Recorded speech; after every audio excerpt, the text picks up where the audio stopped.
So this chapter will explore the concept of income inequality and the action that can be taken by government to correct inequality.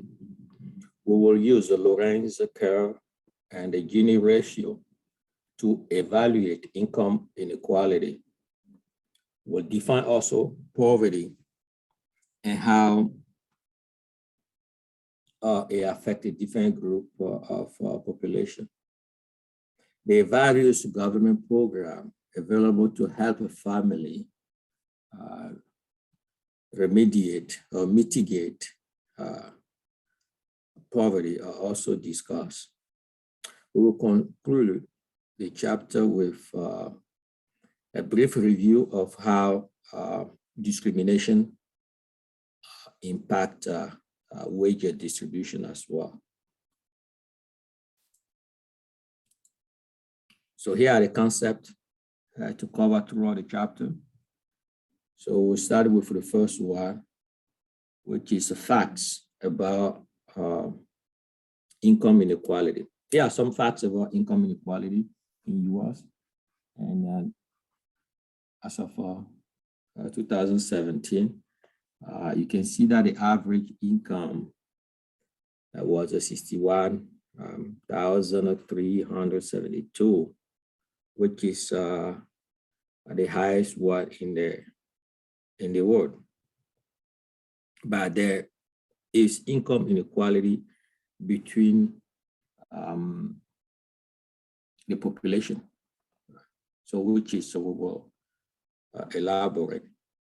So the United States average household income of 61,372 in 2017 is among the highest in the world. But when we divide the population into five numerical group, what we call the quintile, we'll see that the distribution of income among the different groups varies. Right? And the top 20% of a household are earning more than 51% of the total income. Right? The 20% earning more than 51% of the total income. So the income inequality, what it is defined as an equal distribution of an economy's total income among the household, among the population. And we will use a Lorenz curve. And what is a Lorenz curve? Lorenz curve is a curve that shows the distribution of income in the economy.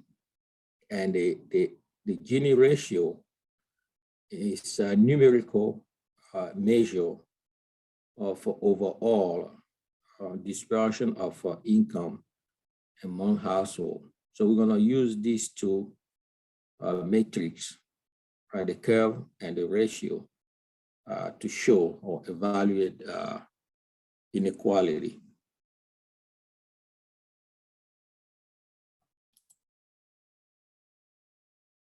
This table show you the distribution of income among households in 2017. Right, so you see before, as I alluded before, you can also see clearly here that the 21%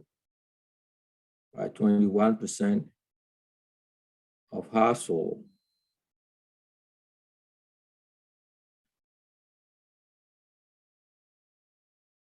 that 21.4% of all households have an income less than 25,000, right? Less than 25,000.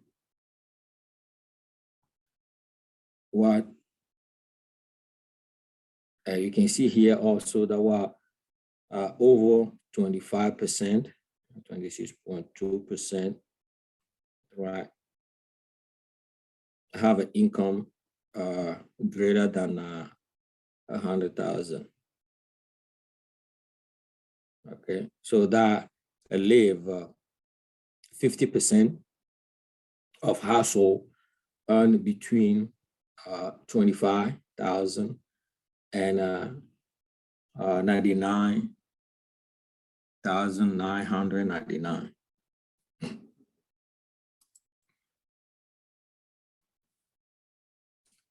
So look, Lorentz curve is a graphical way to evaluate the degree of income inequality. So this is the Lorentz curve, and the diagonal line, right, that bisect the graph will illustrate a perfect income equality. So this blue line, what we call also a 45-degree line, illustrates perfect equality. That means that all the group, all household will have an equal distribution of income. So the red curve is the Lorentz curve. So you see that it's lower, it's below the diagonal line. So there's a inequality. So if this red curve coincides with the blue diagonal, we see that there's a perfect income equality in the economy. So graphing the result, this result of the US income give us the curve, the red curve that we show here, right? Showing an even or an equal distribution. So if we bring it back to the Gini ratio, which is a calculation we have over here, Gini ratio basically is area A, this is blue, area divided by this big rectangle, right? That's how you find the Gini ratio, which is a numerical measure of overall dispersion of income in the economy. So lower ratio reflect less inequality, while higher ratio indicate more inequality. So lower ratio, well, that means that with this yellow, this blue area is less. So mean that we have a less inequality than to perfect equality. And if this go bound down more, and we have a gray or blue area, mean that we have more inequality. Income mobility. Income mobility is the movement of individual or household from one income quintile to another one over time. Right? Basically, the idea, if you start working, chances are that you are in the entry level, year or 2 years, or you move from that job to another job, chances are that you move from one income quintile to the other income quintile. Basically, your income, chances are that your income will increase with your experience. So your earning bracket probably move higher, right? You move from one bracket to another bracket. So over an individual lifetime, the individuals or household may change quintile as the income change. And when you look at the data, you will see that the income is more equally distributed over time, over a period of 5, 10, or 20 years, right, compared to one single year.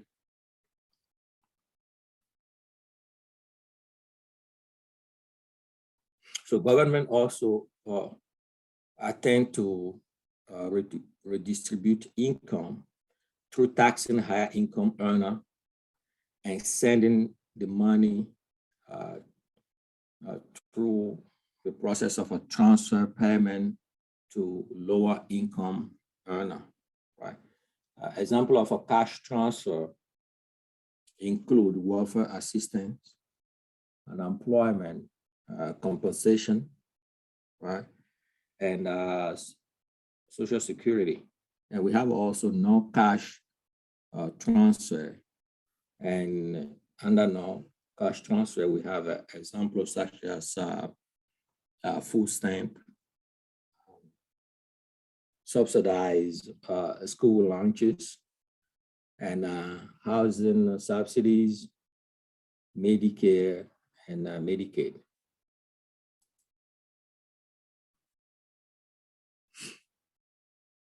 One economic function of government is to redistribute income, and we will see in this graph over here. And how they do it by taxing higher income bracket and then distribute that money to household with lower income. Right, so we can see here, if you look at this Lorentz curve, what you found here is, again, we have our check line, which is a blue one. So here, the red one, right, is the Lorentz curve before taxes and transfer. So once government tax the higher income earner and transfer the money to lower income earner, you see that we have a new Lorentz curve, which is this one over here. Right, see, this is closer to perfect equality than the red one. So by doing the redistribution of income, government is able to reduce a little bit the inequality from the red curve to the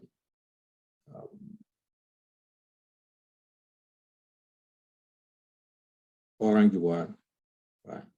Reduce a little bit. It's not totally, but without that redistribution, the inequality, income inequality, will be even greater. Causes of income inequality. There are many different causes of income inequality.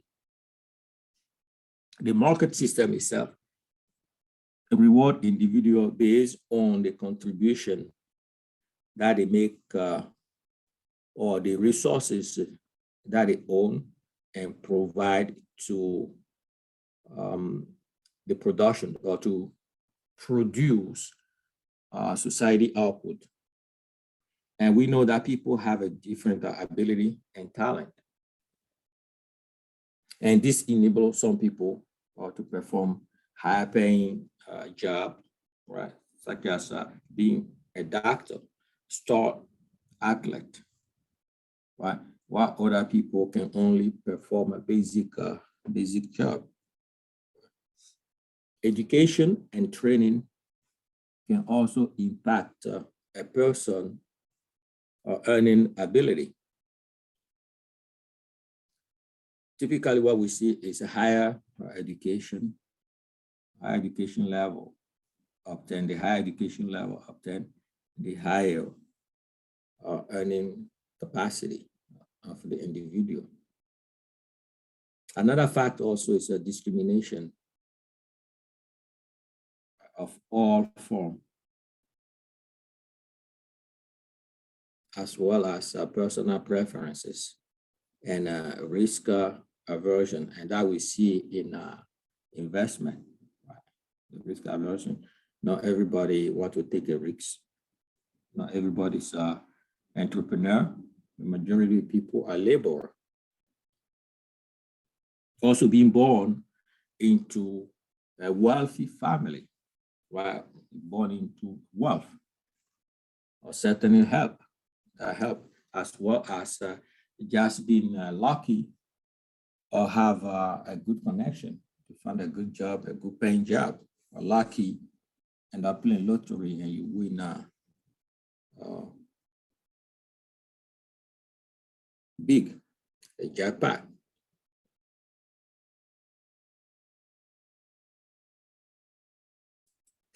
So this global perspective show you the top 10% income receiver.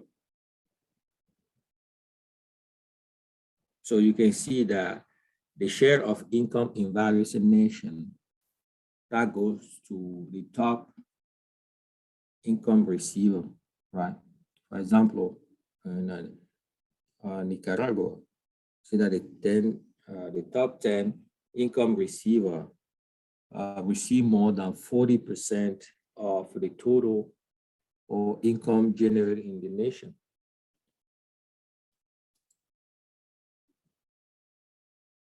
Income inequality over time. So the income inequality is not a recent phenomenon. So you can see that it rises since 1980, right? Since 1980, there has been a growing income inequality in US. The reason for the growing inequality has been the increased demand for highly skilled workers, right? The modern manufacturing requires a highly educated workforce. We have also the demographic change, right? The baby boomer that entered the workforce during the 1970s, 1980, and in large group, resulting what we saw was less get to the workforce, less experience, less skill, right? And less experience, less skill tend to earn less income than the older worker. Also the growing or the growth of international trade is another factor also. The international trade, transfer of a job to lower wage worker, transfer of job to those other country when businesses can see, can benefit of the lower wage worker.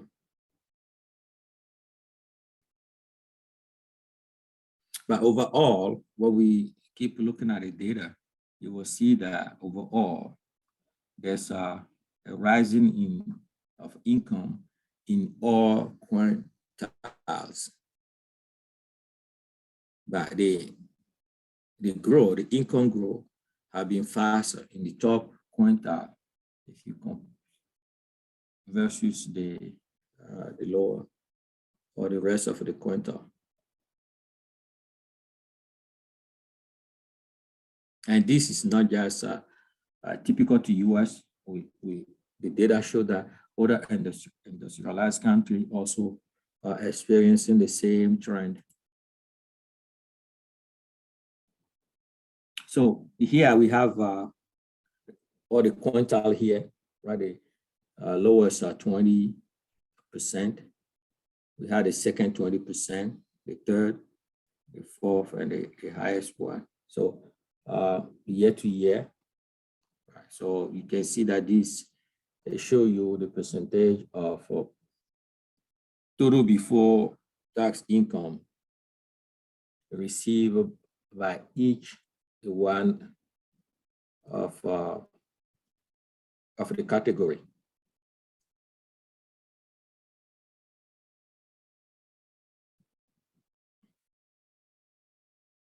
So you can see that there's kind of, if you look at it, the highest one, there's considerable increase compared to everybody else.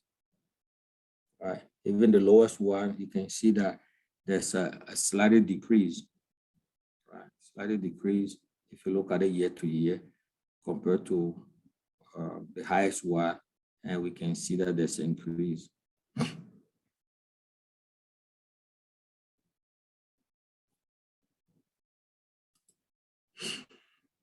Now, I look at equality versus efficiency.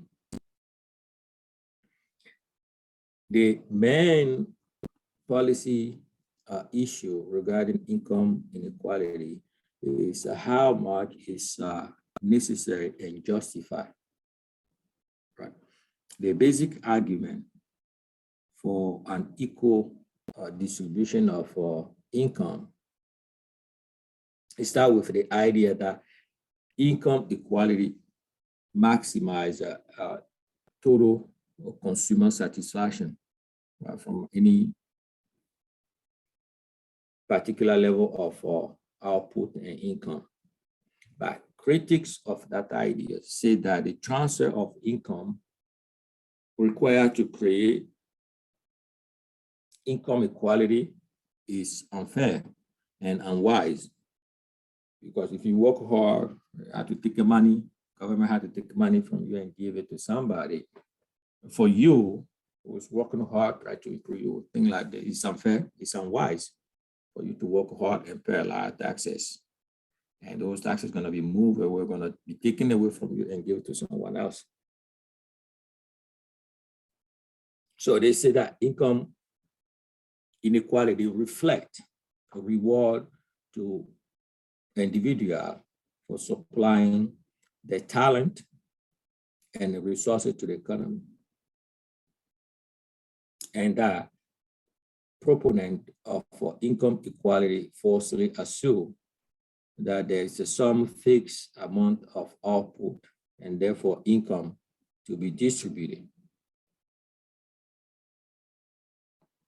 Regardless, there's a trade-off between equality and efficiency, right? In that a greater income equality come at some opportunity cost of reducing production and income.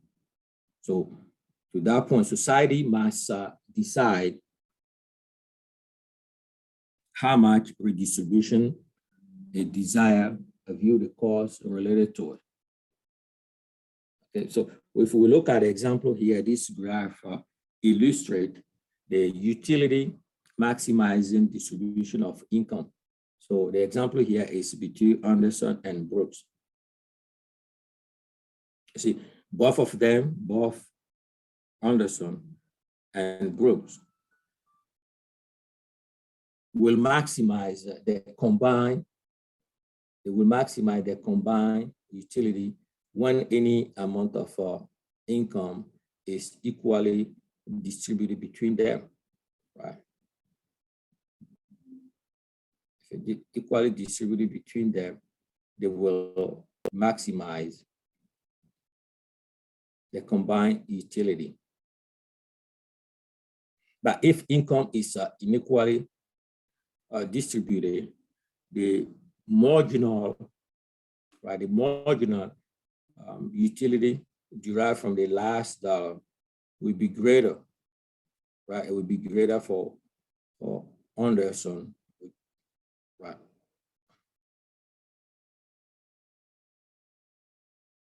Compared to Brooks, right? If it's equally distributed, right? So here we have 5,000, and if we take,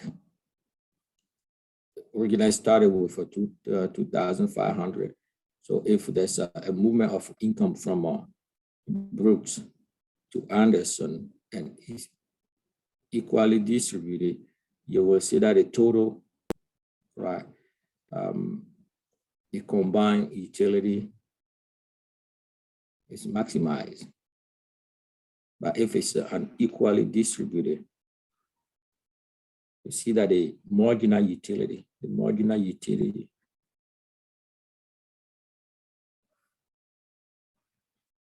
derived from lifestyle will be greater here. The marginal utility will be greater in Anderson compared to Brooks, right? Compared to Brooks over here.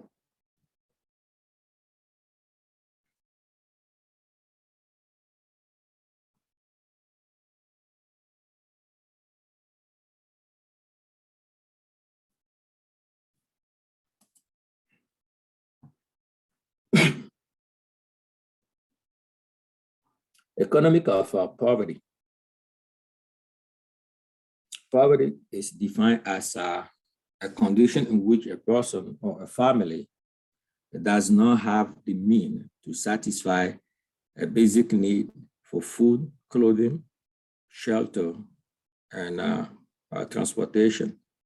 So federal government has established minimum income threshold, right, below which a person or family are considered to be in poverty. So you can see that in 2017, 12%, 12.3% of US population was living in poverty. Translate to 39.7 million Americans living in poverty. These are the threshold established by the federal government to define poverty by size of family.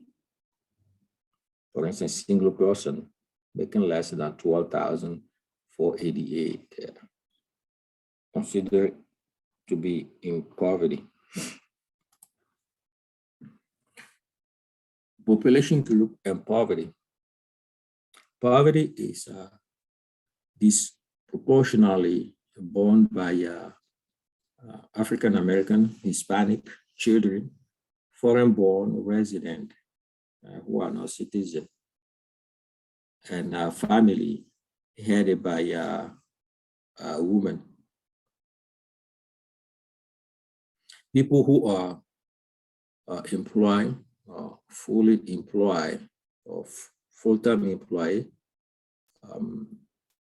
are age 65 and older, or are married, tend to have a lower poverty rate.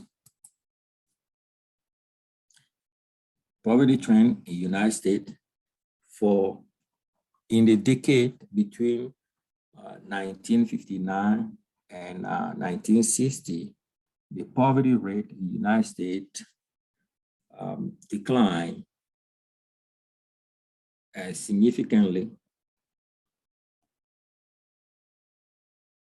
and the range was between 11 and 13%.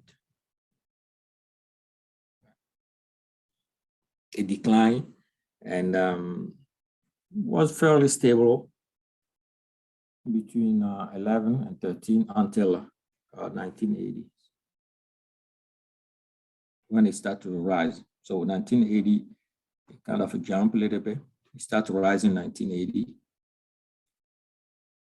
In 1993, the rate of poverty in the United States peaked to 15.1%.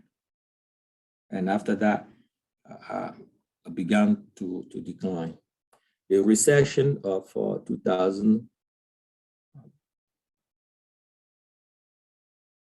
December 2007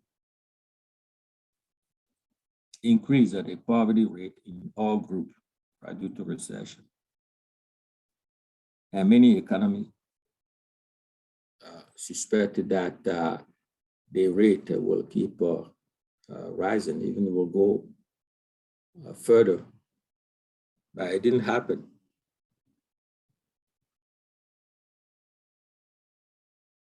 But if you look at the rate and trend of poverty, you need to make certain assumptions to better interpret those the rate and the trend of poverty. The income level used to determine the rate or arbitrary set threshold right? And may not truly measure the extent of poverty in the United States. What I mean by that is the threshold defined by the federal government may not be applicable to all the area. If you live in a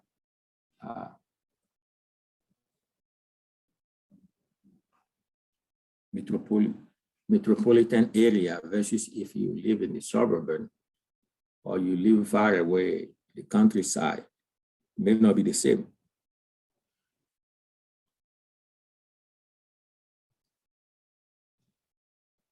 Okay, so the higher cost of living in some big city mean that the official poverty threshold may exclude many families, right, whose income is slightly above the threshold defined by the federal government. But at the same time, those family or household cannot meet their basic need. Also wanted to keep in mind is a non-cash transfer like food stamp, rent subsidies are not included in the calculation of household poverty study. They are not included in the calculation of poverty. To the point that some economists argue that we should use family consumption rather than family income to evaluate poverty level.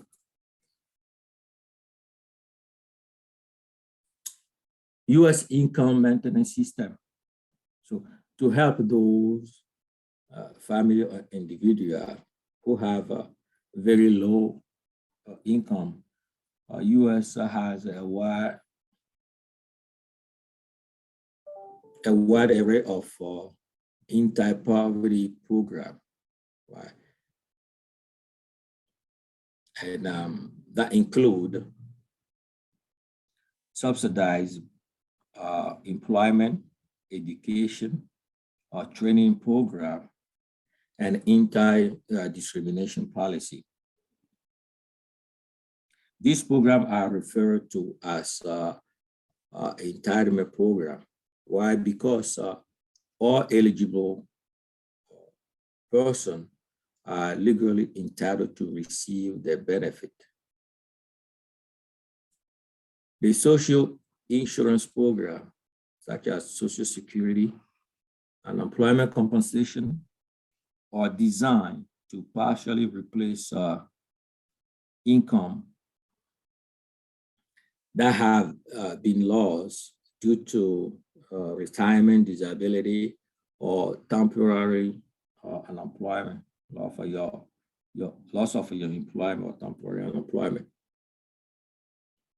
And this program are financed primarily out of the federal payroll taxes. And the benefit are viewed as earned right, since the recipient must have worked in order to be eligible to receive them. There are also public assistance programs, right, such as welfare, that provide benefit to people who are unable to earn an income because of permanent disability condition,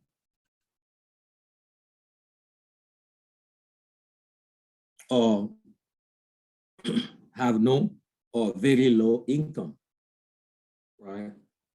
And also have dependent children. And this program, the public assistance programs, are financed out of general tax revenue and regarded as a public charity.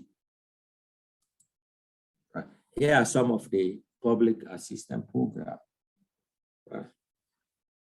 So we have the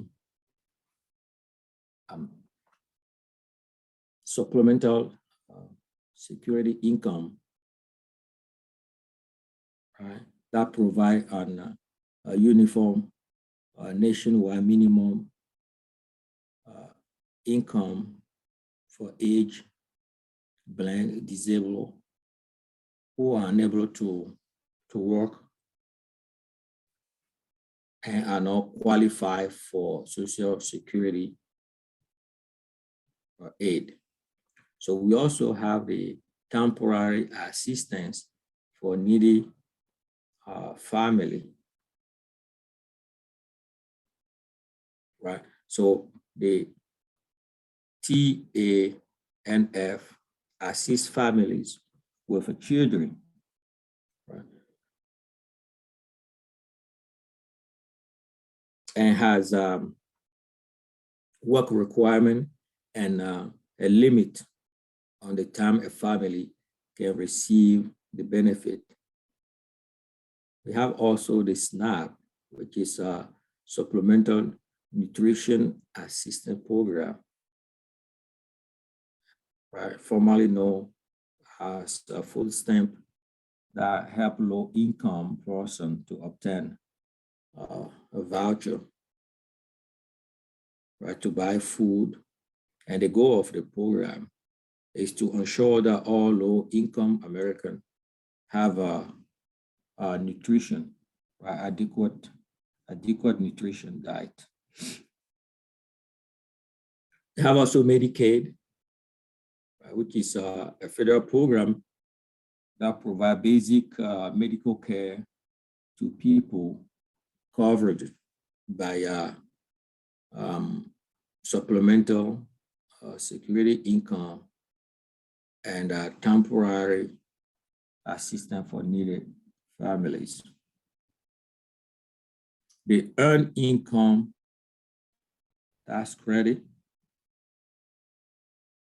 is a refundable federal tax credit provide low income wage earner. So it's a tax credit that is provided to low income wage earner, and it's designed to supplement, right? It's designed to supplement family income while also encouraging them to work. And these programs are just a few that exist, a few of many that exist, and are administered by a government to assist the family faced with the challenge of poverty.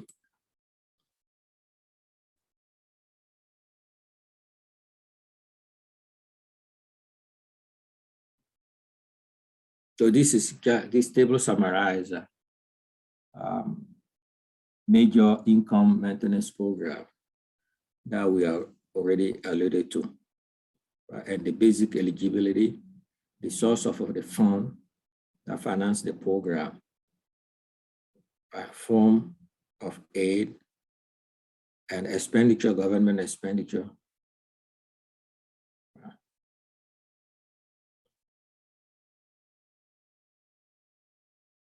and people who benefit from the programs. So now let's look at the economic analysis of discrimination. Right? What is a discrimination? Discrimination is just a practice of according people inferior treatment on the basis of some factor such as race, ethnicity, right? And discrimination play a very important role in reducing income in some people and increasing income in order. The test for discrimination model examine the prejudice in emotion-free language of demand theory.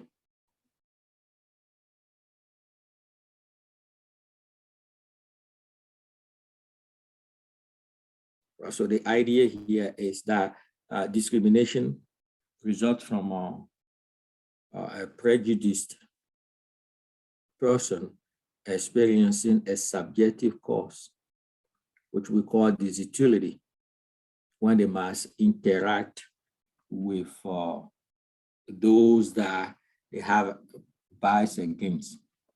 But consequently, the discriminator is willing to pay a certain price to avoid interacting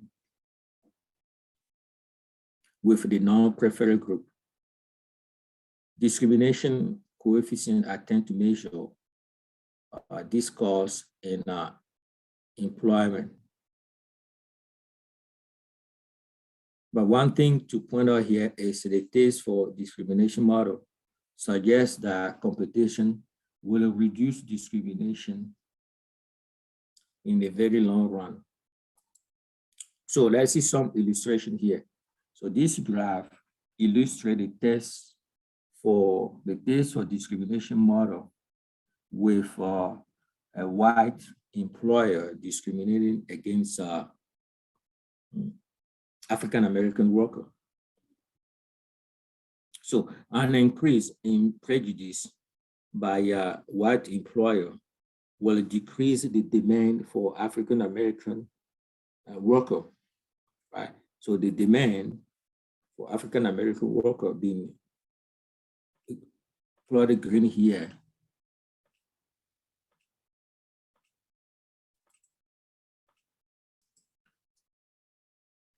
So if an increase in prejudice, what that will do, this is the demand for African-American employment. So if there's an increase in prejudice against African-American, what that will do, that will shift the demand from D1 to D2. That would decrease the demand for African-Americans. So if you look at the equilibrium here, originally D1, we have 16 million and the average wage being $8, right? So the more prejudice against this group of population will move the demand down, and ultimately the new equilibrium gonna be less, which is the move from 16 million to 12 million. And in the same token, the wage also decreased from $8 to $6. So you see how the discrimination impact the income distribution as well. Conversely, if there's a decrease in prejudice toward African-American, it will shift the demand up, right, from D1 to D3. And the inverse will happen, right? So we'll see that the wage rate moved to the equilibrium wage rate is to $9. So that's what we say that the discrimination have impact on the income distribution or as well, the income inequality. So let's look at a different type of a discrimination that may impact or that impact income inequality as well. Statistical discrimination. The theory of statistical discrimination is based on the concept that people are judged on the basis of the average characteristic of the group, rather than judge them on their own personal characteristic. One example of it is the insurance rate for team drivers. Right, that is one example of the reflection of statistical discrimination. Because the driver is a young male, he's charged a higher rate of insurance because on average, young male they tend to have more accident, right?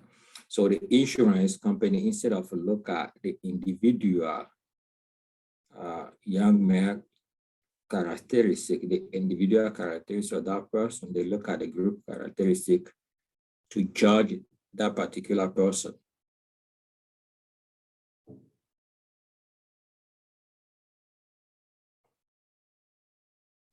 In the labor market, statistical discrimination happened when employer failed to hire someone because of that preconceived idea or preconceived notion about the group that the person belonged to. Example would be an employer may be hesitant to hire a female of a child bearing age, right, out of the concern that if she become pregnant, she will need time off, leave of absence,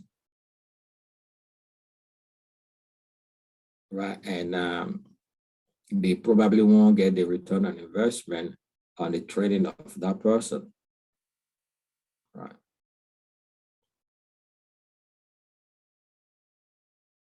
So in that case, the employer is not necessarily being malicious in failing to hire the person, but it's rather focused on the bottom line, right? You invest in someone, you want return on investment, right? We have also occupational discrimination, right? So occupational discrimination as a third type of discrimination. And this discrimination tends to push certain group in the population into certain type of occupation. Right? Example of it is the notion that the doctor, right? The man could be a doctor and the female, the woman, should be a nurse, for example, right? So you will see that a nurse will be clad of a female, right? That's going to push that preconceived idea will push female women toward the nurse occupation. And doing so, the nurse occupation will be clouded. Right? There will be a lot of a demand over there that's going to put a downward pressure on the wage in that occupation. The easing of occupational barrier has led to a surge of women gaining an advanced degree and also getting into a high-paying profession today. So we're going to illustrate the concept of occupational discrimination. So in this graph over here, you can see how the effect of occupational segregation result in the clouding of one class, the women, right, into occupation Z, right? Women into occupation Z because there's a lot of clouding of women in this occupation that push the downward pressure on the wage rate we have over here at W, right? So, but if we reduce this discrimination, what will happen is that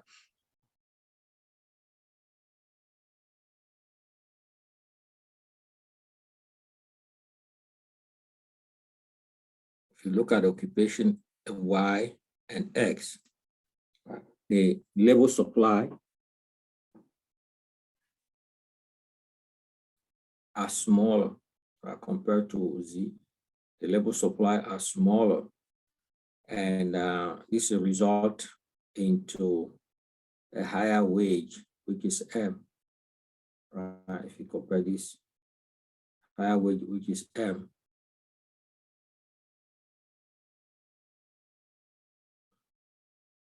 by reducing or eliminate that segregation, all the occupation will end up earning the wage rate of B.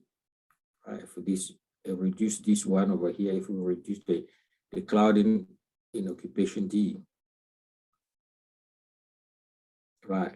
And now that will help for occupation Y and X to get comparable work level, and that will reduce the wage here, and overall help the economy, because the wage, the loss here compared to the gain here, right? The gain here is higher than the loss here. So by eliminating occupational segregation, the society benefit overall wage rate that equalize B.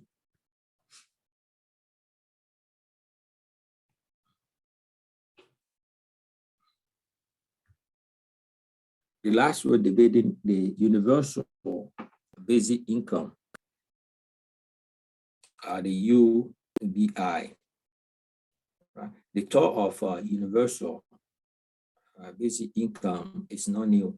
In fact, it was proposed in the 1960s by President Richard Nixon. Right? Other countries have also implemented a variation of universal basic income with a limited result. Most try have a focus on providing income to people